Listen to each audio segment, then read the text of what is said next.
astronauts return to the lunar surface in over 50 years to eventually send people to Mars. Water plays a key role in this plan. If NASA can figure out how to harvest and use the moon's water, astronauts could drink it, turn it into breathable air, or even use it for rocket fuel. Scientists think the moon's poles might have tons of ice, while the sunlit areas have a lot less water, about 100 times less than the Sahara Desert. Artemis 2 will be NASA's first crewed mission under the campaign and will pave the way for the first woman, first person of color, and first international partner astronaut to land on the lunar surface. That's your Artemis Moon Minute. You know, Jenny, it's just incredible to see all that NASA is trying to accomplish across our solar system. It really is amazing, and all of these different missions and all the things that NASA is trying to do, they really play into each other. Everything that we learn about the moon is going to help us understand things about our solar system, and it all just kind of feeds into each other. Yeah. It's awesome. And actually, to hear more about some of our agency's goals, let's head back to Tony with her next guests.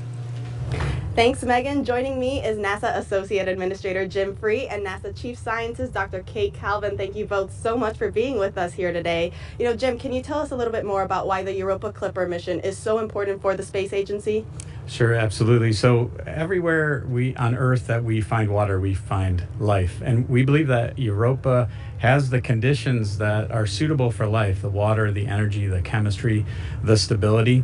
And that is, first of all, very exciting from a scientific perspective as I stand next to the chief scientist, but it's also just exciting about what we're going to learn about Earth itself and just how this advances the field of astrobiology as well. So it really does go to our innovating in air and space at NASA.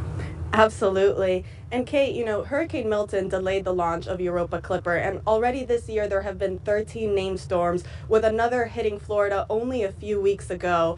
As we get ready to send the spacecraft to study its ocean world, its climate and environment, can you reflect on our own climate and the increase in storm activity? Yeah, so Hurricane Milton and Hurricane Helene before it had devastating impacts across Florida and throughout the Southeast. And our focus right now is making sure that we can get information to first responders so they can help with recovery efforts. At the same time, scientists are studying hurricanes so that we can better understand how they form, how they've changed over time, and use that information to better predict future storms and plan for the future. And what we know is that climate change is leading to a higher proportion of strong hurricanes. So of the hurricanes that form, more of them are categories 3 through 5. And we're also seeing more heavy precipitation events, so more heavy rainfall associated with hurricanes, which can have really severe flooding effects. And so we're focused now on helping first responders, but also thinking about how we can better plan and prepare for the future. Absolutely. Jim, going back to Europa, is Europa one day, a target or a goal, a destination that NASA is perhaps one day interested in sending astronauts to? It's not a very kind place for human beings with the radiation environment that it has. So what it does set up for is our robotic explorers, which we have done throughout the entire solar system, and now with Voyagers even going beyond that. But while Europa Clipper is exploring Europa, we'll have crews at the moon, further understanding the formation of the moon and how the formation of the solar system as well. So it's a complementary effort that goes to our whys at NASA, which is science, national posture, and inspiration. So we'll be doing that with both the Artemis and the Europa missions. Thank you guys both so much for joining us. Megan, back over to you. Now, the Europa Clipper mission has captured the attentions of people all over the world, even a beloved coach from the show, Ted Lasso. Hey everyone, I'm Brendan Hunt, and I'm not a real coach, but this is a real beard. Today you have teams of people gathered for the launch of NASA's next big adventure, the Europa Clipper mission. I can only imagine how much teamwork it took to get here. Collaboration and trust between scientists, engineers, and experts from various fields working together to ensure every aspect of the mission is meticulously planned and executed. Everyone involved has to believe in each other and in their collective capabilities to drive the project forward. There must be a sense of curiosity in order to push the boundaries of exploration, pushing people to ask new questions and seek answers to the unknown. And there must be kindness, a willingness to respect each other's contributions in a supportive environment where innovation thrives. Thank you so much to everyone involved in NASA's Europa Clipper mission. This historical project is an inspiration to the country and the world. Teamwork, belief, curiosity, kindness. They can take us a long way. all the way to the moons of Jupiter, which are out there at that Europa Clipper, baby.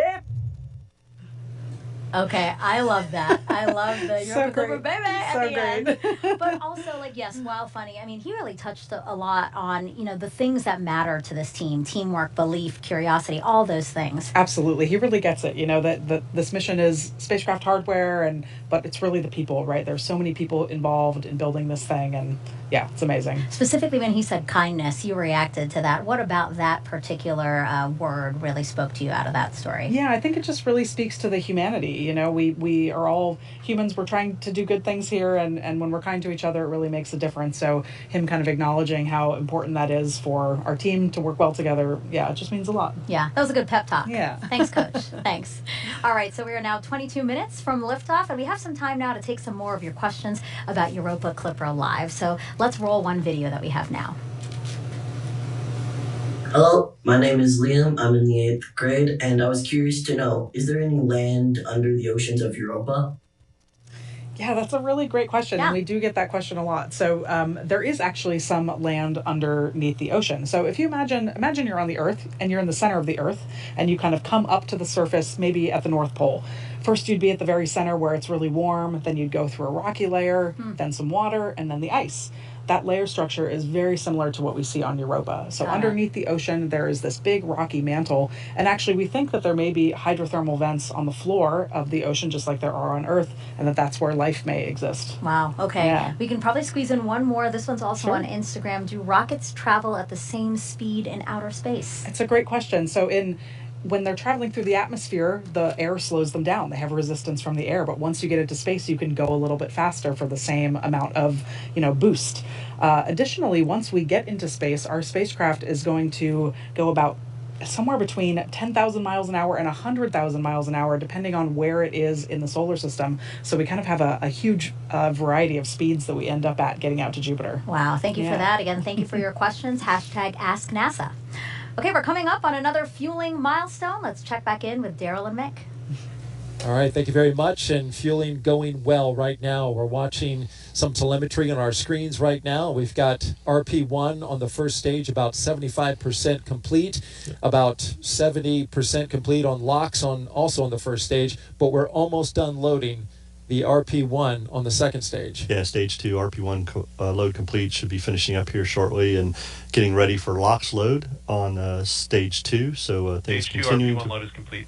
There we hear the call out for a complete of RP1 on stage 2, but things are moving forward with propellant loading, getting ready for launch. And now you see that LOX being vented out of the booster, which is condensing the warm Florida air here, which we have a beautiful day today, so it's really the only cloud that's in sight. Yeah, it's a beautiful sight that you see there on your picture of on the screen of Falcon Heavy, looking really good as propellant load continues.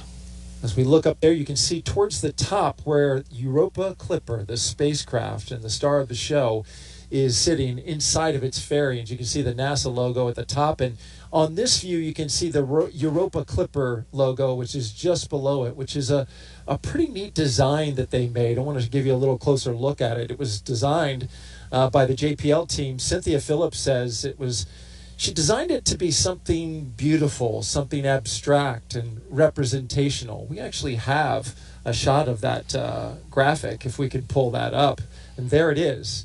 It's a nice logo. The blue-white color scheme represents water ice, the elements on Europa being studied by the spacecraft. The shape looks like a snowflake or an ice crystal, and those two V-shaped portions represent the flybys, each pass of Clipper as it swoops in and then retreats. And then the dot in the center can be Europa, and the star shape can be the spacecraft.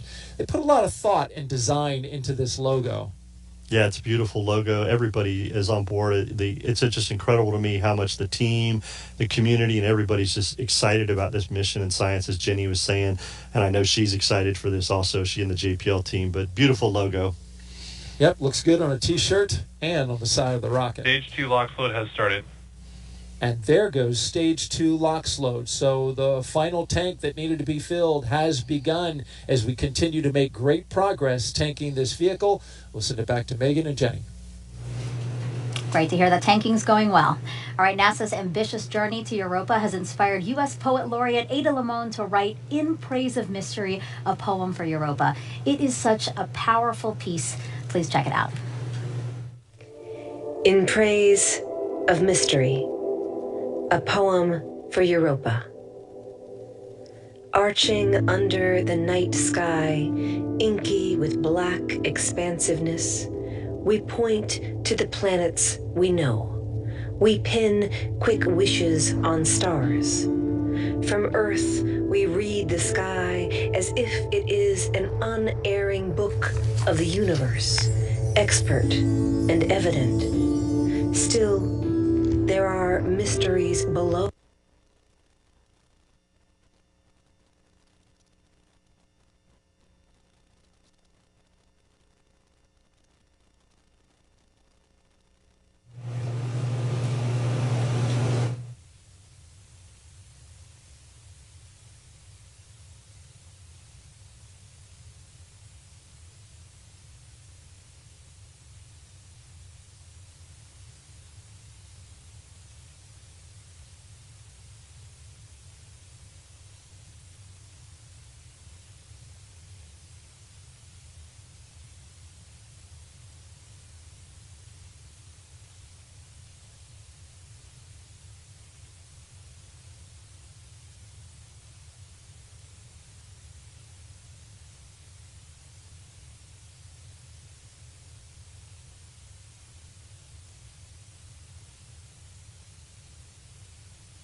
There are mysteries below our sky.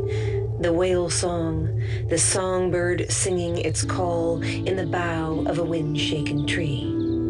We are creatures of constant awe, curious at beauty, at leaf and blossom, at grief and pleasure, sun and shadow. And it is not darkness that unites us, not the cold distance of space, but the offering of water. Each drop of rain, each rivulet, each pulse, each vein. Oh, second moon, we too are made of water, of vast and beckoning seas. We too are made of wonders, of great and ordinary loves, of small invisible worlds, of a need to call out through the dark.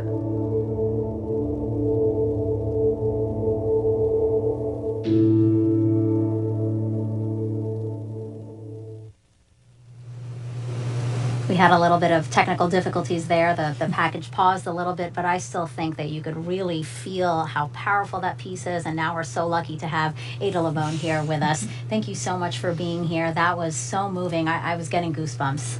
Oh, thank you so much. It's such an honor to be here. Such a thrill. I want to ask you, what made you want to write about Europa, and how did you find, I mean, truly the perfect words for that piece? Oh, thank you. I think for me it was so incredible to be invited to write this poem. And when I was struggling with this incredible prompt and this incredible ask, I realized that it's not just a poem that's going to Europa, not just a poem that's on the Europa Clipper, but a poem that's for us. It's a poem for everyone here on Earth. And that was really important to me as I tried to choose the right imagery and the right language. Mm-hmm. Not a tough ask at all. No, not at all. And not only that, but we're taking your poem with us. Yeah. So we have here a replica of the vault plate. This is the plate that's going, that is part of our vault on the spacecraft that's protecting all the sensitive electronics from all that radiation, and it's written in your own handwriting. Yeah. How does it feel knowing that a piece of you is going to Europa? You know, one of the things that I keep focusing on is that it really is a poem for all of us. Mm-hmm. But when they asked me to do it in my own handwriting, my grandmother had passed away a year ago. She was the one who taught me to really make my handwriting as perfect as could be. And every time I look at this piece, I feel like my grandmother is part of this project too. I heard you had to rewrite it a few times to get it just right. You think? Yes, many times. The handwriting is as beautiful as the poem itself, I assure you. Thank you. And what do you hope people take away from this? You know, I really hope that as we embark on this incredible voyage together, that we are reminded of the wonders all around us, that it's not just in these huge moments of exploration that wonders exist, but that they are everywhere around us all the time. And we can't be lonely if we are all connected to this universe. Well put. Thank you so much. And I mean, one other note that I want to point out is, you know, Jenny has always talked about this, that mix between science and art. I mean, really, there is a connection we should be talking about. Yeah, I think that it's so important. In fact, we do ourselves a disservice when we separate arts and science because we're connected by curiosity and wonder. Perfect. You are so well spoken. I see why you're the U.S. Poet Laureate. Ada, thank you so much for being here. We really appreciate it. And thank you for the beautiful piece of poetry you gave us for this mission. Thank you. Thank you. It's been the honor of my life. Thank you. Thank you so much.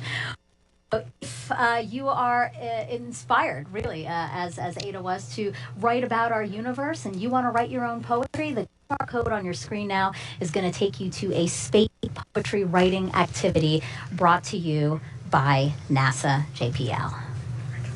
All right, another check of the clock. We are now 11 minutes, 51 seconds and counting from liftoff. Jenny, let's squeeze in a few more NASA social questions. What do you think? Absolutely. I'm ready for them. Okay, let's pull the first one up on the screen right now. This one is, how can we convert images to evidence of valid life and organisms if it's proven the next steps? Absolutely. So, you know, Europa Clipper is not a life detection mission, so we're not trying to prove that there is life there now. But what we are trying to do is characterize if this could be a habitable environment. And so, but even so, the images that we're going to get, we learn so much from images. Even just, you know, looking at a photograph of the surface tells us a lot about the geology, why the surface looks the way it does, you know, why it looks like that. That can tell us what's going on underneath that causes the surface to look that way. And so that tells us about the ocean. So there's a lot we can infer from even just looking at images of the surface. Yeah. I mean, considering that you're talking about this, let's actually pull up a picture now. So you said earlier that prior missions sparked our interest in Europa. Well, this is a 2022 pic from the Juno spacecraft taken from less than 310 miles above the moon's surface. And you see all those fractures. You know, that's what Jenny was talking about. Fractures, the ridges, the bands that crisscross the moon's surface. I mean, from this image, that's how you guys discovered that maybe there is something happening underneath there. Absolutely. It's part of how we know that there is water underneath the ice. When you think about our moon is covered in craters, right? It's just pockmarked, and so many bodies in the solar system are that way as well. But Europa's surface is really different. There are some craters, but not very many, and that tells us that it is a kind of a young surface, at least geologically speaking, and that begs the question of why. So, you know, that was one of the avenues of scientific questioning that we had that led us to believe that there is water underneath the ice. Right. So we know about Europa. Well, it is Jupiter's fourth largest moon and only slightly larger than our moon. It's really, really cold at Europa. Surface temperatures range from about minus 210 to minus 370 degrees Fahrenheit. Scientists estimate its ice shell is 10 to 15 miles thick. Because of all that ice, Europa is 6 times brighter. And the spacecraft now on internal power. There is strong evidence of our ocean, of an ocean beneath that icy crust that could hold over twice the volume of Earth's oceans. And then Europa Jupiter every 3.5 Earth days, with the same side always facing the planet. That is super fast. That is 3.5. Think about that for a second. 3.5 days to orbit Jupiter. That's so fast. Yeah. All right, and let's take a look at the launch countdown again. We are now 9 minutes and counting until Europa Clipper launches. And no issues to speak of right now. The weather conditions are fantastic. I mean, your screen right there. Jenny, how are you feeling? I am just absolutely buzzing. I'm very enthusiastic, a little bit nostalgic, just so really excited to get Clipper up into space where it belongs. Yeah, I know this is super thrilling for you and the Clipper team, but this is also a huge moment for astrobiologists and really the scientific community at large. Absolutely. So astrobiology is kind of the study of how, you know, life is distributed around the universe. RP1 load is complete. And so one of the things that was really exciting about Europa is that it's a place in our own solar system that could be habitable. And so this, going to Europa to see it means a lot for the astrobiology community and, of course, for humanity at large. Well, Jenny, here we go with the final moments of the launch countdown. Let's head over to Daryl and Mick. All right, thank you very much, ladies. And here at Hangar AE, we are continuing to monitor the launch countdown. And so far, we're at minutes and counting. We're listening to the launch teams. They are monitoring some temperature data coming from the second stage LOX line that goes to the engine there. They're gathering data. Keep an ear and an eye on that. So far, everything else looks track okay. Yeah, everything's proceeding forward with propellant load, and we did hear that stage 1 RP1 is complete on the 3. So things are continuing to move forward there, and propellant loading will be finishing up here shortly as the team gets the vehicle ready. The team at JPL and California also on console for their space just shifted their spacecraft to internal power. Yeah, they started transitioning into internal power. We'll get full confirmation of that in about 2 minutes, but things are good to go, and things are looking good. Preparations for the spacecraft to move forward. Engine chill has started. There we hear the call for booster engine chill started on the 27 Merlin engines, getting ready for a liftoff at 12:06 p.m. today. T-minus 6 minutes and 45 seconds and counting for liftoff of SpaceX's Falcon Heavy rocket with NASA's Europa Clipper spacecraft. At the very top, it is a beautiful day here in Florida for launching a rocket. NYRP1 load is complete. As we wrap up loading the RP1 in the first stage boosters, we've just seen all 3 go completely filled. Now we await for all 3 of the LOX tanks inside the first stage booster to get to their full point. You can tell they're most of the way there. As you look on your screen there, you see the icy cold rocket condensing that Florida air. Yeah, the team's continuing to load second stage also with LOX, and we're getting very close. We can see on the telemetry here that the LOX load of the 3 boosters is getting near completion. The team is continuing to follow the procedures and look at the vehicle, make sure that we are good to go for a launch at 12:06. But things are progressing per the procedure, Daryl, and all is looking good for a great launch with this beautiful weather that we have at Launch Complex 39. Coming up next, we are going to start configuring the tower, the strong back from the rocket. That happens in a little less than a minute. We just heard from the SMD and NOM that the spacecraft is verified on internal power, and things are looking good for the Europa Clipper spacecraft.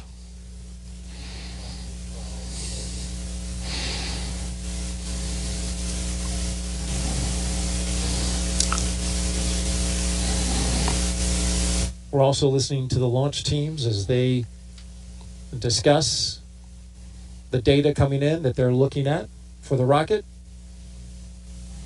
The teams continue to follow the procedure, as I said, and work the loading of propellant, finishing up the topping of the 3 boosters and the second stage. As we mentioned earlier, the 3 boosters are expendable fully. They will not be coming back for landing today. SpaceX is getting the team ready to launch this vehicle today. And you just heard the call out that the strong back is retracting.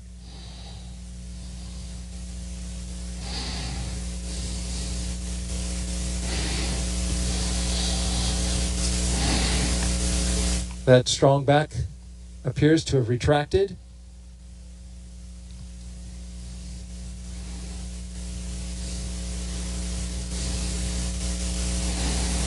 So we're getting some discussion on the nets regarding the second stage. NY LOX load is complete. As we just got completion of LOX load for the Y booster. We're looking for now the center core and the plus Y.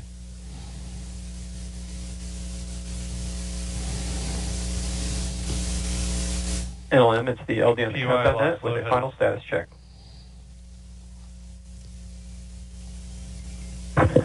Yes, LD, this is NLM on countdown 1, NASA spacecraft, and the NASA team is go for launch pending resolution of the anomaly. Copy. Go pending outbrief of the issue being discussed on the anomaly net. Affirmative. Okay, Tim, so they've mentioned that they're working an anomaly. Tell me a little bit about it. Yeah, so as we mentioned, they're monitoring some temperatures on the second stage, and things are the teams continue to look at that as they continue filling second stage with liquid oxygen. They're continuing to look at that and monitor Center that core lock load as is far complete. as they can into the count. So things are continuing to progress forward with LOX load. Center core is just finished up, so all 3 boosters are filled with LOX and RP1. The second stage has RP1 on, and we're getting near completion of stage 2 LOX load as the team continues to look at that temperature in the second stage. But we did hear NASA launch manager Tim Dunn tell Charlie Myers, Stage 2 SpaceX LOX launch load is director, complete. that they are go for launch pending the resolution of this temperature issue. So the team is continuing to work that, and the team will continue to progress forward in their procedure. And so these discussions are happening very quickly as we are counting down now inside the final 2 minutes until liftoff. Absolutely, and we just heard that stage 2 LOX load was complete, and the team is working that. And as you said, this is what they do in the last few moments before launch. They're working their procedures, following their processes, and having these discussions. But we are still progressing forward towards a T0 of 12:06. And things are progressing forward for the launch this morning, or this afternoon. We are now 90 seconds until liftoff. Weather is 95% go. These boosters on the outside, they have flown before. The Psyche mission, a little more than a year ago. They are back on the pad along with a brand new center core booster and a spacecraft bound for the Jupiter moon Europa. Yeah, Daryl, I can confirm, listening to the Heavy teams, that startup. everybody is go for launch. They have resolved the temperature issue they were looking at on second stage. Everybody's given the go for that, and Falcon is in startup, so the flight computer has taken over, and we're getting ready for the SpaceX final launch director is go for launch.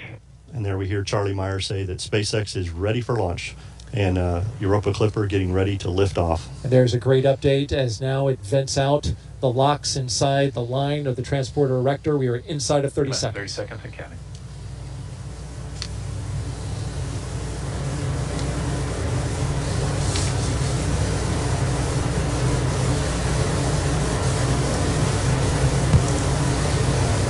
You minus 15 seconds and counting. And here we go. 10, 10, 9, 8, 7, 6, 5, 4, 3, 2, 1. Ignition. And liftoff.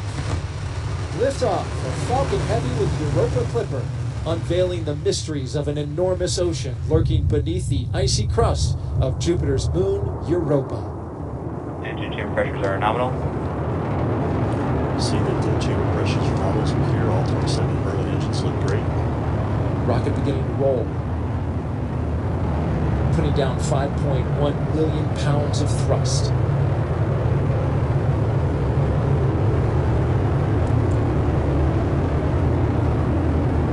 Coming up, they're going to back off those engines just a bit.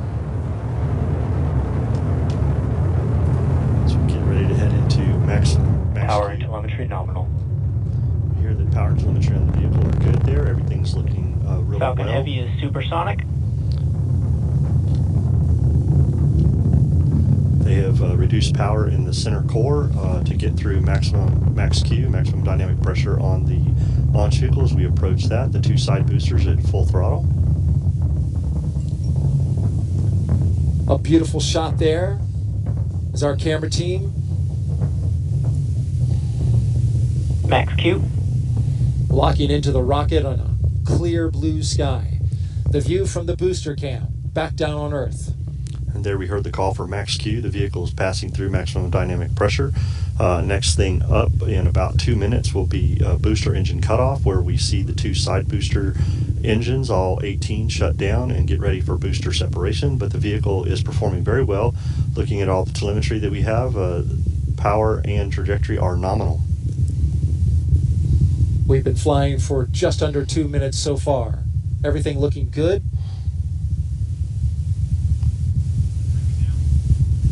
B-side boosters, once they do their job, they will be expended.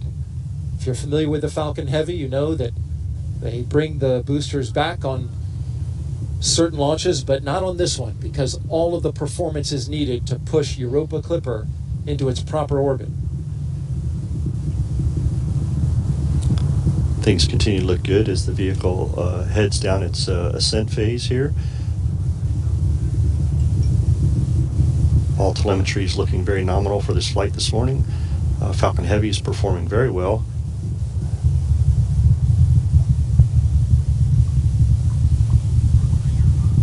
Now we're just about 30 seconds away from separating those side boosters. Their engines will cut off first, then they will separate. MVAC is chilling. Starting to chill down that MVAC-D engine in the second stage. And that's where we need to get the engine chilled to the proper temperatures before flowing liquid oxygen and RP1 into it. So they're conditioning the engine to make sure things are ready for when it's ready to start up. Stand by for booster separation. Booster engine off. Side booster separation confirmed. And there they go. Those 2 boosters previously flown on Psyche. This will be their 6th flight. We thank you for their service this morning. They did a great job of getting Falcon Heavy and Europa Clipper on its way as the center core takes over and continues mission down its ascent. Things are looking really good in the telemetry.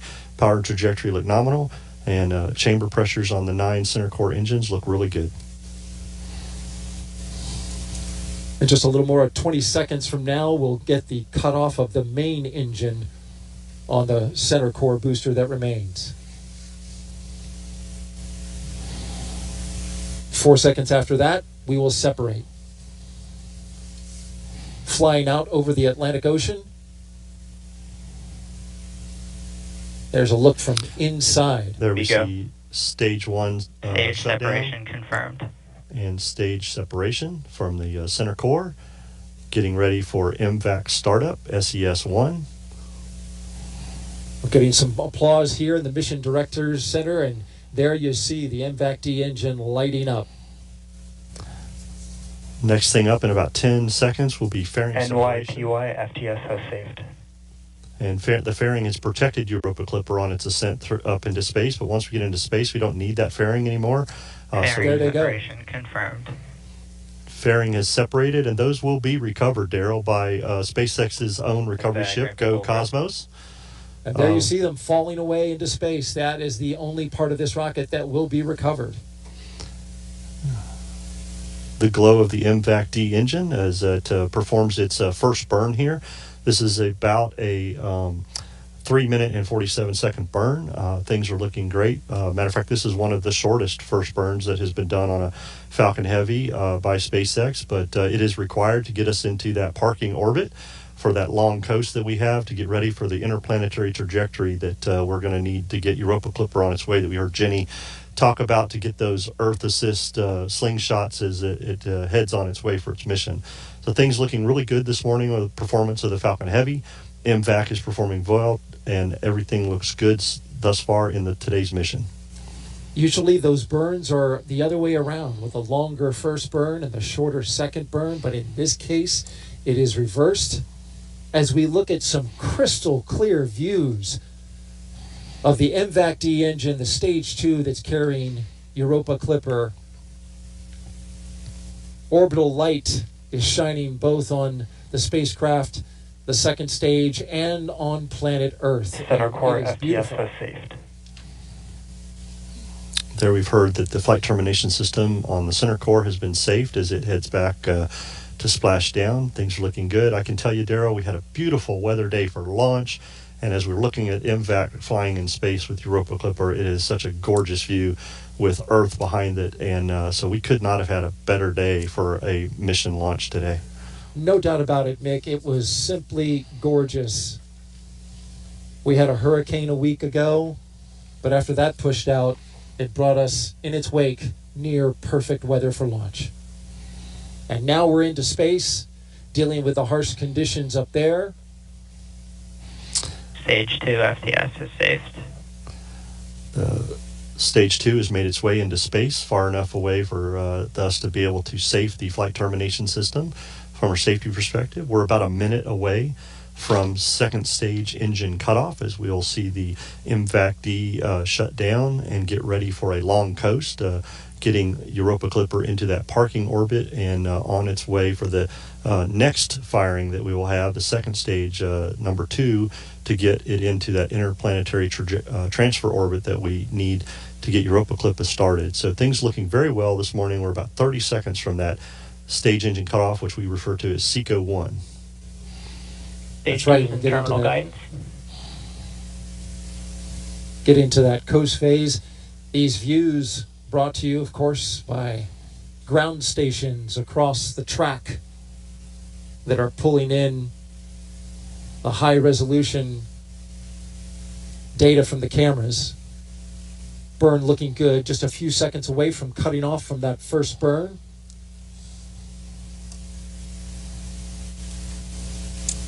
And there it goes. The first burn is complete. Yep, things look really well on the stage burn result. Apogee, perigee, and everything for the mission looks really good. Engine performance, very well performance by the second stage for this first burn. And things continue to look good as we head into this long coast for this parking orbit. It's a long coast, and we'll hit that second burn. Roughly 3 minutes and 21 seconds long. This one was roughly 3 minutes and 9 seconds. And Mick, you saw the data from it. All looked pretty good. Then there you go. Confirmation. We're hearing confirmation that we have nominal orbital insertion. As we were looking at the telemetry here, Daryl, that things looked very good. Stage 1 and Stage 2 performed very well on that Ascent flight. And we'll continue to follow Stage 2 to get ready for that second burn. And then, of course, what we're really looking forward to, Europa Clipper separation. It's going to be a beautiful moment. If the pictures are as clear as we've seen so far, we will see it in all of its glorious detail. All right. We will continue monitoring the coast phase of the second stage with Europa Clipper. And we will bring that to you. Of course, any updates that we have, we'll check back in with you in a little bit, but for now, let's send it back to the host desk with Megan and Jenny. Oh, wow. I mean, if you're just joining us, welcome live to Kennedy Space Center in Florida, where we just saw a SpaceX Falcon Heavy rocket soar off the launch pad with the Europa Clipper spacecraft. I thought... I'm surprised you're here and composed, to tell you the truth. Yeah, you did a good job of keeping me upright watching the launch. Yeah, how are you feeling? How was it to see that and feel that, too? I mean, that was honestly one of the loudest and most powerful rocket launches that I've personally felt here on the Cape. It was very emotional in a good way, right? Just kind of overwhelming with just the awe of it, and that it's finally going up into space, and I feel almost at a loss for words. Yeah, I know. She was like, I am sobbing. She just kept saying, I am sobbing. I am sobbing. I mean, but everybody can understand that, right? I mean, and this is one of my favorite parts of being part of the broadcast, because I do get to watch it with the co-host, and really, this is so much of your life that you're seeing culminate in a rocket launch. It is. It's a huge, again, it's almost indescribable, just the amount of time and effort and all the people involved that got us to here, and to witness that moment is just unlike anything I can describe. And can you believe it? We are still very much at the beginning of this spacecraft's journey. It is headed for Jupiter's icy moon Europa, which scientists believe could be the best chance of finding the ingredients for life outside our planet. It will take the spacecraft 5.5 years to travel the nearly 2 billion miles to Europa. This is a mission developed by NASA's Jet Propulsion Laboratory in California and Johns Hopkins University's Applied Physics Laboratory in Maryland. Now, Jenny, why does the team think that Europa is the best chance of finding those ingredients for life as we know it? Yeah, you know, on this planet, everywhere we find water, we find life. And so, you know, that we think that there's this massive ocean of water underneath the ice on Europa is just, how could you resist, you know? So we think that Europa has that water. That's one of the key ingredients for life, along with the chemistry and the energy and the time. It's been kind of simmering away for a long time. Sure. It's a great place to go explore. And how exciting would it be, right, if we could verify that there are the makings of life as we know it on Europa. So let's dig into the science that is going to make this possible. We have several ocean worlds in our solar system. And by exploring Europa, we're getting a taste of what these ocean worlds are like.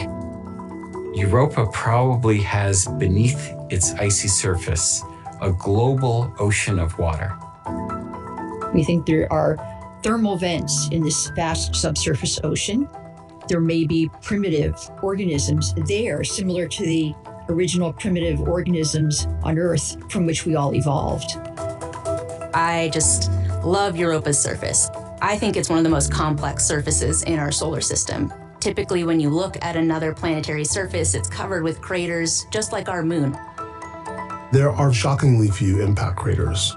So that means something is going on to erase the craters, just like happens here on Earth, and on Earth we call that geology. One of the key questions right now that we have about Europa is whether or not there's plume activity. Plumes are one way that you can definitely get ocean material to the surface. We really need a spacecraft in the system that's watching Europa to see when those plumes are happening, if they're happening. Europa Clipper is orbiting Jupiter, and it's performing 49 flybys of Europa. Each time we make a flyby, we turn on all of the instruments at once. Most of us know about cameras because that's what our eyes see, but there is a whole slew of other instruments on board Europa Clipper that expands our vision. We have 4 different instruments that we're really using to take images of Europa's surface. We have the visible wavelength, the near infrared, the far infrared, and the UV, the ultraviolet. We're hoping to see evidence of change, new cracks, new surface colors that indicate different materials maybe have moved around or come up from the subsurface. We have an instrument that can sniff the very thin atmosphere, the gases, and determine the composition with extreme precision. And we have another instrument that can tell us the composition of dust particles. We have a magnetometer and a plasma instrument that are going to be studying that magnetosphere environment that Europa is sitting in and Jupiter's magnetosphere environment. The magnetic field of Europa, in turn, can tell us about the properties of the ocean. How thick is it, and how salty is it? And then we have this novel ice-penetrating radar that will try to get below the ice shell. Last but not least, we have a gravity experiment using the communication system of the spacecraft.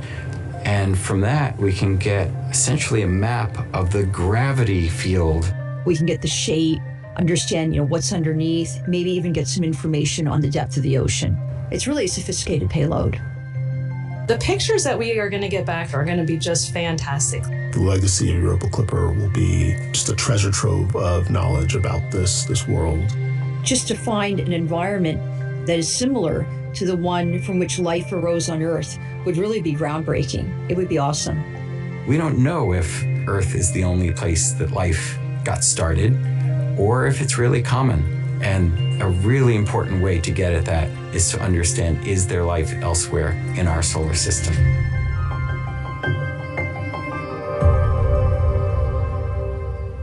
And we were proud to host JPL directors here at Kennedy for launch. She's with Tony now, and they both had a spectacular view of launch.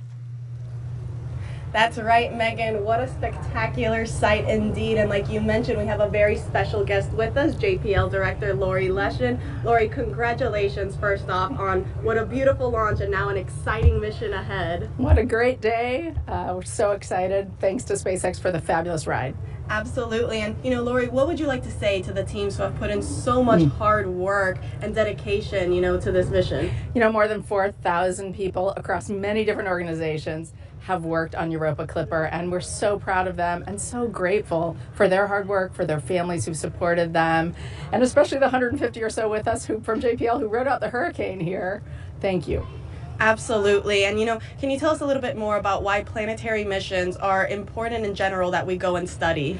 Well, it's really about who we are. Even though it's a robot we're sending out into space, it's a very human endeavor to want to explore the unknown, and especially to want to understand where life came from, how we originated, whether there could be other life out there. It's really a fabulous quest, and we're so fortunate to be able to do that through NASA's science program. Definitely. And, can you tell us a little bit more about the Europa Clipper vault plate and why teams decided to include one? The vault plate is so wonderful. It builds on a great history. People know about the Voyager Golden Record, which carried messages from Earth into deep space. It's kind of following in that tradition, and to have a special poem written by Ada Limon, the U.S. Poet Laureate, we're over the moon, over Europa, about being able to carry her words with us and to carry 2.6 million names of Earthlings with us as we go explore Europa. Absolutely, a lot of special mementos on there indeed. Now that launch has occurred, what are some of those key milestones that the teams are going to be looking out for on its way, on Europa's way to Jupiter? Right. So just today, we'll be looking about 1 hour out is when we separate from the upper stage of the rocket. 3 or 3.5 hours out is very important because that's when our solar arrays, those giant size of a basketball field or basketball court solar arrays, deploy. We need those because we need power. And then in just 4 months' time, we'll fly by Mars for our first gravity assist. So it's going to be excitement all the way along on our way to Jupiter. Absolutely. Lori, thank you so much for joining us again here today. Back over to you, Megan. Thank you to Lori and Tony. And now I want to bring back Raquel, who's live at NASA JPL in California. I know the team, like here, erupted into cheers when the rocket lifted off. But now, Raquel, they're back at work and looking forward to what's next, right? That's right. There was lots of cheering over here, but now here is a live look from inside Mission Control. You can see the team is getting ready for Europa Clipper's next milestone. Now, we showed you them gearing up for this moment, and now they wait for acquisition of signal, but there's a lot happening in there that you can't see. That's why I caught up with Mission Manager Tracy Drain. So let's take a look at a behind-the-scenes breakdown. And Tracy, tell us about the space here in Mission Control. Here in Mission Control, you'll see a lot of folks who are paying attention to the configuration of the spacecraft before launch. But our main role is to catch the baby, that's Europa Clipper, so that we're ready to control it once it's well on its way. And you'll be right up front here with your headset on, talking to everyone in the room. Can you tell us what is going on behind the scenes? Sure. I, as mission manager, am making sure everything's running smoothly here and communicating status to our project manager in Florida.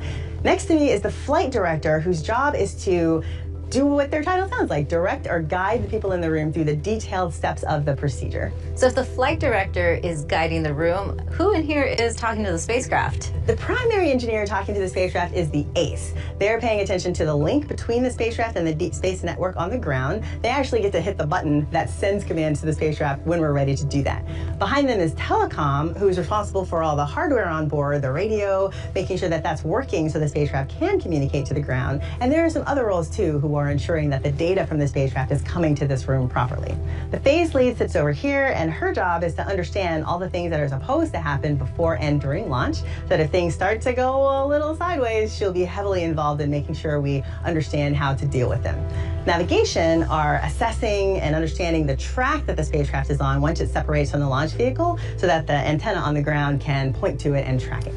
And then this row behind you, they're making sure Europa Clipper's healthy, correct? That's right. While systems here is ensuring that all of the different parts of the spacecraft work together, the folks back here are paying attention to individual pieces. Avionics and flight software are paying attention to the computer and the software that's running on board. Fault protection is ensuring that if something ran on board in response to a problem, we understand what that is. Power is ensuring things like the solar array and the battery are producing enough energy for the spacecraft. Thermal is making sure that everything stays within the right temperature ranges. Propulsion is noting everything that has to do with thrusting on the spacecraft is working. Then guidance, navigation, and control and motion behavior are ensuring the spacecraft is pointed in the right direction and moving the way that it should. And there's a special role here too, the test bed. Can you tell us a little bit more about that? Yeah, the test bed is a set of hardware and software components in another room that we have 2 of them set up like a simulation of the spacecraft, so that if things go a little bit off kilter, then we can use them to troubleshoot what's going on. And there's one more thing I'd like to ask you about. There is a tradition here at JPL that involves some snacks. Could you tell us more about this? That's right. These are the Lucky Peanuts. And as the story goes, back in the 60s, an engineer was handing out peanuts during a launch just to ease the tension in the room. That one went really well, and so now, as our tradition is, we have Lucky Peanuts with every major event. Lucky Peanuts! Thank you so much, Tracy. Absolutely, it's my pleasure. Thanks for having me.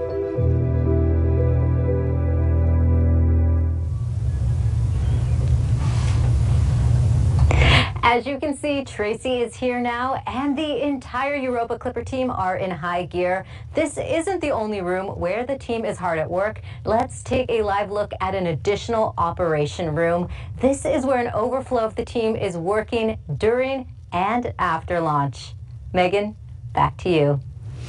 Thank you so much for that video and tour, Raquel, because it really was cool to see all the people, again, that is making this mission possible. And we have even more people for you all to meet. Take a look. Humans can be pretty smart, and we do discover a lot of great things, but there is still so much that we don't know. This is like one of the most exciting times to be working in space. I feel very fortunate and privileged to be supporting this mission. Europa Clipper is NASA's flagship mission to explore a moon of Jupiter called Europa. Here's our Europa Clipper spacecraft being built. How do you build a spacecraft to go visit a world that exists inside of this extreme environment? What we're looking for is what's underneath the surface. My name is Valeria Salazar, and I help put together all the hundreds of different components that make up Europa Clipper. My name is Andres Rivera. My name is Jenny Kampmeyer. My name is Sarah Elizabeth McCandless, and I am an interplanetary navigator. I'm Deepak Srinivasan, and I work to make sure that we can communicate with the Europa Clipper spacecraft. And making sure that Europa Clipper makes its way to Jupiter safely. I work on Europa Clipper, helping science fiction become science reality. We're going to Europa to determine whether we have favorable conditions for life. Here on Earth, no matter what environment you're in, wherever there's water, we've found life. We're going to investigate all those ingredients that we think have led to life as a whole. But to actually do that, a lot of engineering has to happen. There's no one person that is responsible for getting this spacecraft built, for designing our science campaigns. I'm helping enable solar system exploration, helping to enable exploration of the universe. We're doing some really humanity-changing science. It's a hard journey to get here. It felt like an impossible dream. For me personally, being an immigrant, I never really imagined that I would have the opportunity to participate in something like this. Just seeing it up here and knowing that it's going to be up in space, it's pretty humbling. Seeing it from its infancy to actual realized hardware, to get that on its journey to Europa, it's just going to be a wonderful feeling. It's been very motivating to see that a part of me will go to Jupiter. I'm contributing this tiny part of something that's going to help us understand better about our universe. We're going to be exploring literally the frontiers of life. Who knows what mission today is going to be that inspiration for the next generation. That's such an honor to be a part of.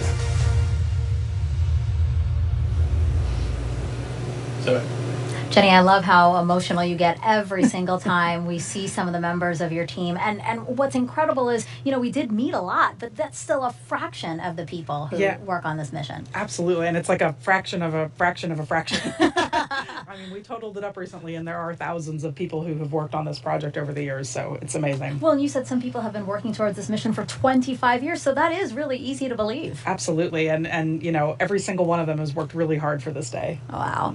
And you know, Europa Clipper is the largest spacecraft NASA has ever developed for a planetary mission. Let's bring back NASA's Antonia Jaramillo.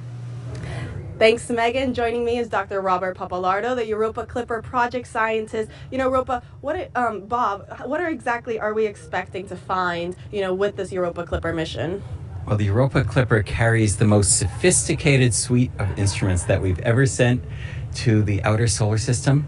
It carries a radar that can penetrate through ice like a CAT scan to find liquid water, super high resolution imaging.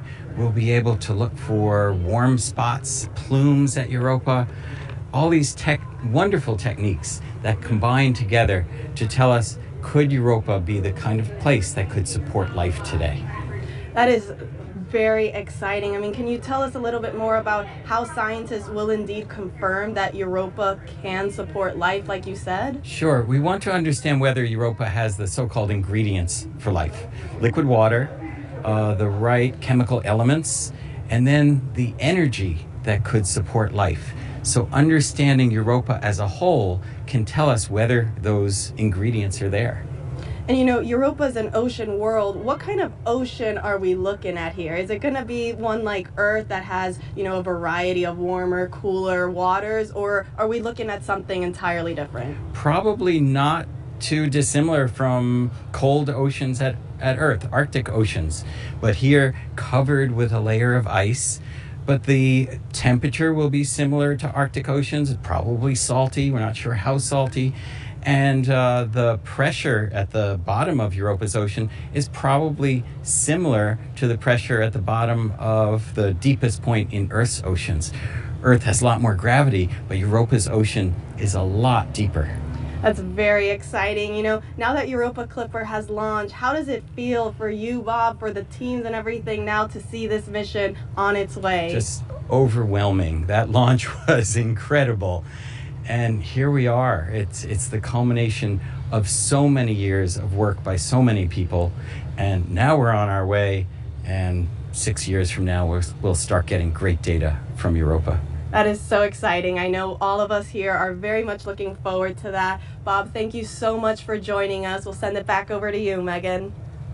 And actually, Jenny, you and I were just talking. Bob is one of those people who has been working on this for 25 years. 25 years, right? And this is really kind of I know how much this moment means to him to finally get here.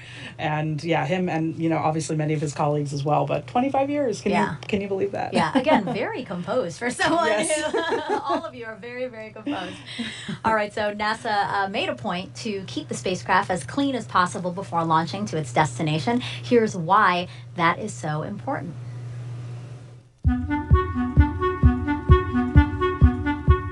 I have the coolest job on Europa.